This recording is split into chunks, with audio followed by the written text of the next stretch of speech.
In today's video, I'm going to teach you how to create a manual journal entry for Xero, 5 minutes.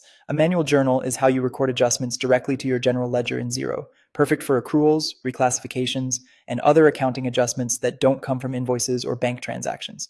Before you begin, make sure you have the right permissions in Xero and that you're working in the correct organization and period.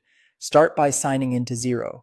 From your dashboard, open the reporting menu, then choose All Reports. This takes you to the full report library. Find and open the journal report. It's a handy place to review existing journals, and importantly, it gives you quick access to the manual journals area so you can create a new entry without hunting through settings. On the journal report page, select Go to Manual Journals. You'll land on the list of manual journals for the organization. Click New Journal to start a fresh entry. Now enter your journal details. Set the journal date to the period the adjustment belongs to.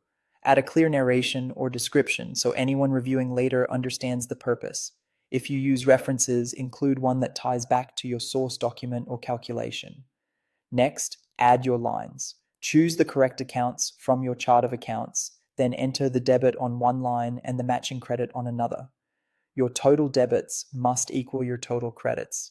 Xero shows a running difference so you can balance the entry as you go. If the journal needs tracking, assign the appropriate tracking categories on each line. For tax treatment, pick the correct tax rate for each line. Many adjustment journals are no tax, but select what fits your scenario. If relevant, attach supporting documents like schedules or approvals so there's an audit trail right on the journal. Before you finalize, double check the posting date, accounts, amounts, tax settings, and tracking. Make sure you're not posting to a locked period and that the currency and rounding look right. If your entry touches bank or accounts receivable/payable balances, confirm it aligns with how your organization handles those items to avoid reconciliation issues. When you're confident everything is accurate, click Post to finalize the entry and update your general ledger. If you're still waiting on approval or want to revisit it later, choose Save as Draft instead. To confirm it went through, return to the reporting menu and view the journal report for the same date range. You should see your new journal listed with the details you entered. That's it. Your manual journal is complete.